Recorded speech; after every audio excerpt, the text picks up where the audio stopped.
Chapter 7. Let's take a look now at 7.5, which is your favorite quadratic formula. So this should not take too long. Since most of you are familiar with that formula, we're just going to take a brief second to go over this and make sure that you remember some of the details. So the quadratic formula, x is equal to a negative b plus or minus the square root of b squared minus 4ac all over 2a. So that's the key point here, all over 2a. So there's a correct way to write this and an incorrect way to write this. Make sure that when you are dividing by 2a, you are dividing everything by 2a. So that's my little warning to you to be careful going forward. Let's use the quadratic formula to solve 2x squared equals 10x minus 3.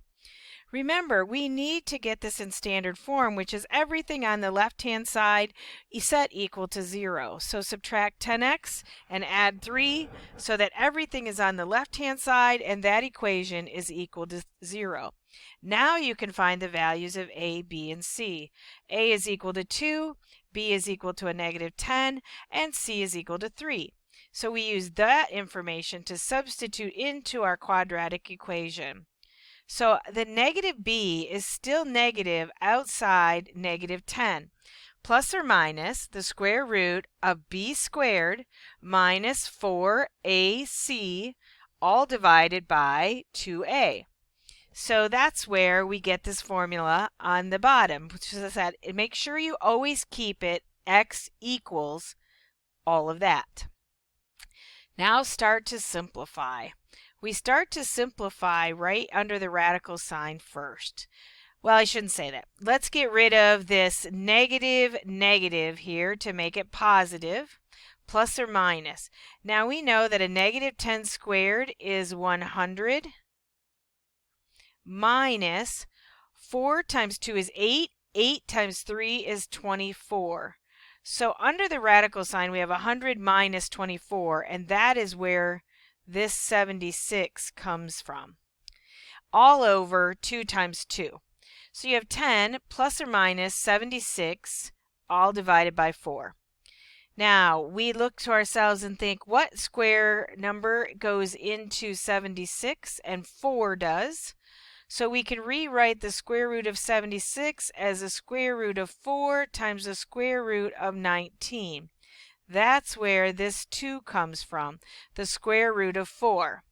So we have 10 plus or minus 2 times the square root of 19, all divided by 4. Now, I'm super happy that you get to this point, but it's really not in the most simplified form yet. The most simplified form has us taking and reducing each of the terms by 2. So, we know that we can factor out a 2 in the numerator. When we do that, we get 2 times 5 minus the square root of 19, and 5 plus the square root of 19. Now divide all of this by 4. So 2 goes into itself once, 2 goes into 4 2 times. Therefore, we can rewrite this as 5 minus the square root of 19 divided by 2, or 5 plus the square root of 19 divided by 2. And if you want to get most simple, you can go back to writing plus or minus at this point. So that is the answer using the quadratic formula. Now, let's take a look at the next example, which is just similar but messy. Let's face it, this is just the same process. You need to get everything on the left-hand side and set it equal to 0. So you multiply everything in the parentheses. That gives you this 3.2x squared minus 12.19x. Then we're going to start subtracting the 6.9x and adding the 7.2. Now we're in the form that we can use the quadratic formula. So plugging in for a, b, and c and simplifying. What happens when we get into decimals or messier numbers is we oftentimes just go ahead and we put the solution into approximations. And if you go 2 place values for this, that should be accurate enough. So 19.09 plus 16.48 divided by 6.44 gives you one of the solutions, and 19.09 minus 16.48 divided by 6.44 gives you the other solution. So those are the two values that we could find for x. So let's look at a negative 3x squared plus 5x minus 4 equals 0. We do not want the coefficient of the x squared term to be negative to use the quadratic formula. So we end up multiplying each side by a negative 1. When we do that, when we multiply this side by a negative 1, the left side by a negative 1, and then we multiply the right side by a negative 1, we end up with 3x squared minus 5x plus 4 still equals 0. Now, using that new formula, we know that a is equal to 3, b is equal to a negative 5, and c is equal to 4. Substitute that in, remembering what we learned in 7.3, that when we get to the square root of a negative 23, we need to rewrite that as an imaginary number using the letter I. We end up with 5 plus or minus I times the square root of 23 divided by 6. You're wondering if you got the correct solutions, and if you look in your graphing calculator, you can see the reason why you have imaginary numbers is it never crosses this x-axis anywhere. It stays below, and we know that whenever that happens, we are going to get answers that are complex and imaginary in nature. So the next screen kind of tells us how we can decide that without going through the complete quadratic formula, and that's called using the discriminant, which is just what's under the radical sign, that b squared minus 4ac. If it is greater than 0, then we know that the graph will look like this. It will come down and it will touch the x-axis in exactly 2 spots. So it will look like that and have 2 real number solutions. Now, if we are looking for b squared minus 4ac to equal exactly 0, then we know that it's going to come down and it's going to touch exactly once, and our answer is going to have 1 real solution.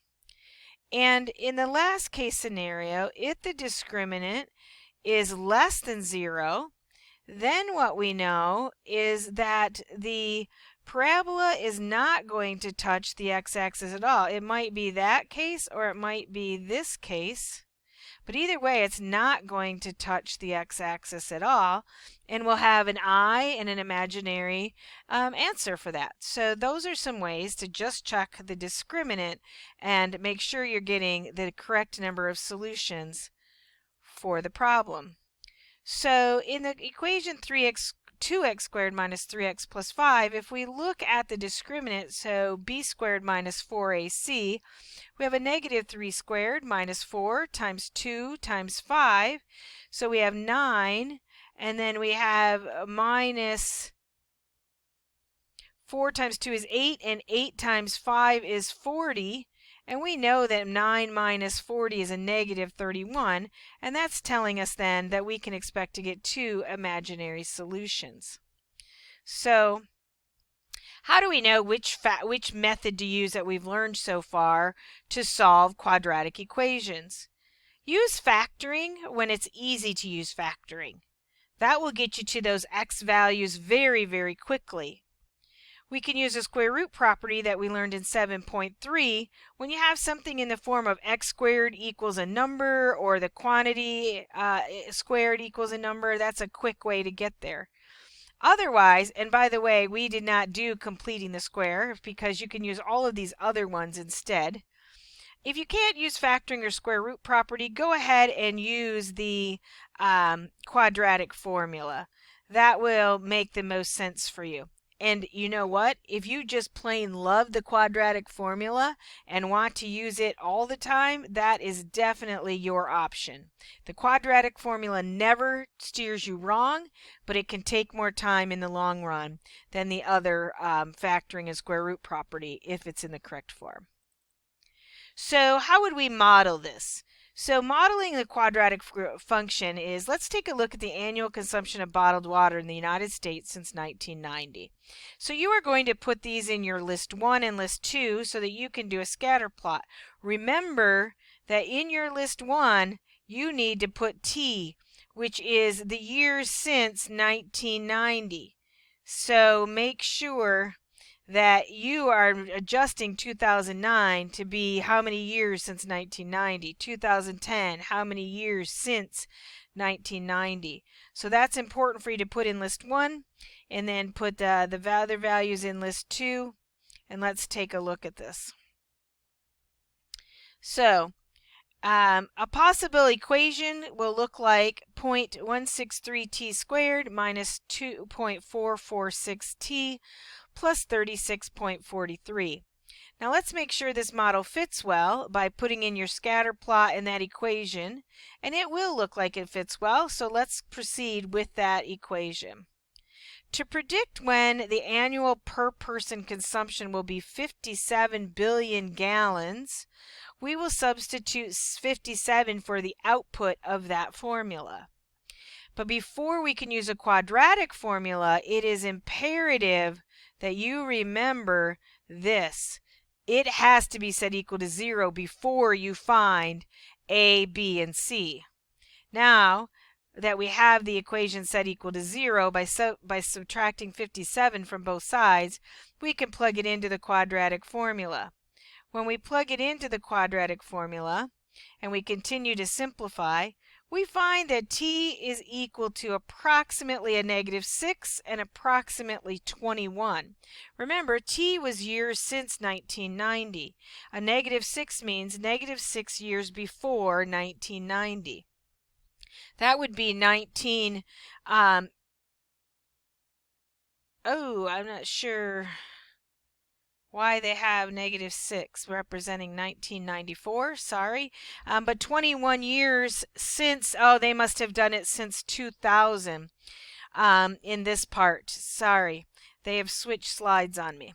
The years represented, years before or years after, respectively, represent when the bottled water will represent 57 gallons.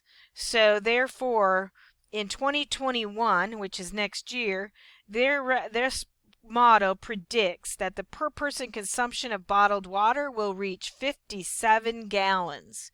So we'll see. Do you drink 57 gallons of bottled water? I think at my house we go through much, much more than that. The main idea here, although the last slide got a little confusing that the authors provided us, it will provide you with the years here since the beginning of the problem. The biggest thing is get that equation equal to 0 before you substitute A, B, and C into the quadratic formula.